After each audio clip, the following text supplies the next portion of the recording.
आज के case studies के इस लेक्चर में तीन अलग अलग मुद्दों पर बात करेंगे। नंबर 1, आपके ऊपर झूठा केस किया है तो झूठा केस करने वाले व्यक्ति को किस कानून के अंतर्गत हम कब किस प्रक्रिया में आकर इसे दंडित करवाएं, चाहे वो पत्नी हो, चाहे पति हो, चाहे उसके परिवार के लोग हो। अगर आपके विरुद्ध झूठा केस किया है तो ऐसे लोगों को हम दंडित कैसे करवा सकते हैं, इसके बारे में बात करेंगे।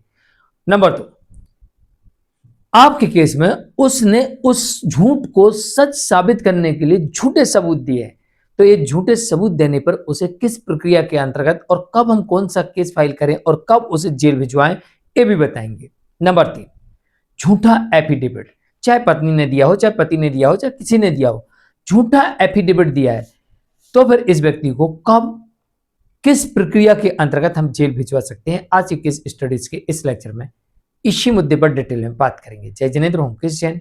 वीडियो को लाइक और शेयर कर दीजिए और इस तरह जजमेंट्स पाने के लिए दिए गए नंबर पर आप हमें संपर्क कर सकते हैं। चलिए शुरुआत करते हैं।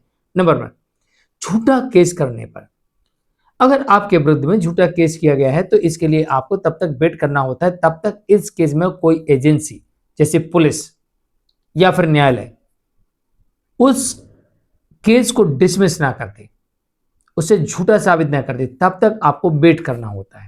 और वेट करने के बाद जब एक केस डिसमिस हो जाता है, चाहे पुलिस ने किया हो, चाहे कोई अन्य एजेंसी हो, सीबीआई, सीआईडी, कोई भी हो, किसी ने भी अगर इस केस को झूठा साबित कर दिया है, झूठा फाइल बंद कर दी है और सामने वाला व्यक्ति निश्चिंत होकर घर में बैठ गया कि अब मुझे कुछ नहीं करना, भैया झूठा ही था, हम नहीं कर सकते साबित, या फिर मामला सुप्रीम कोर्ट से इस मामले में जजमेंट आ गया, अब उसके पास कोई विकल्प ही नहीं बचा अपील करने का, तो यहां पर मामला क्लोज हो गया। या किसी भी न्यायालय से आए लेकिन उसे अपील नहीं की, किसी एजेंसी ने उस केस को क्लोज कर दिया, तो उसने उस एजेंसी के विरुद्ध जाके कोर्ट में केस फाइल नहीं किया।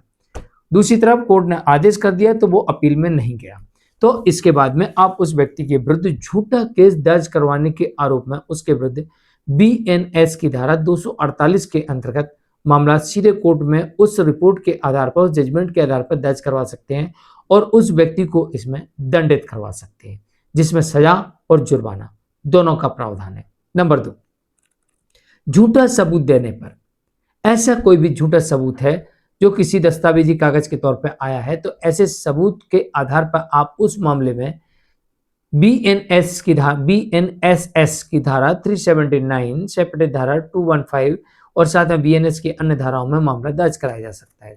साथ ही झूठा एफिडेविट आने पर भी इसी प्रक्रिया का आप प्रयोग कर पाएंगे, लेकिन यह प्रक्रिया उस वक्त प्रयोग में लाई जाती है जब यह केस चल रहा हो, ट्रायल के दौरान। झूठे सबूत देने पर, झूठा एफिडेविट देने पर हम उसके द्वारा दिए गए झूठे एफिडेविट को या सबूत को झूठा कोर्ट में साबित कर सकते हैं। हमारे पास प्रॉपर सबूत है तो हमें साबित करने में समय नहीं गंवाना, हमें सबूतों के साथ इनके विरुद्ध एक आपराधिक मामला दर्ज करवा देना, सीधे उसी कोर्ट में उन्हीं न्यायाधीश के पास आपको दे देना है, ठीक है।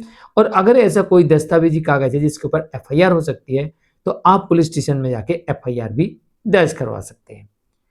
तो जानकारी के लिए कमेंट में जरूर वीडियो को लाइक शेयर कर दीजिए। आज के लिए इतना ही, मैं हूं कृष्ण। नमस्कार।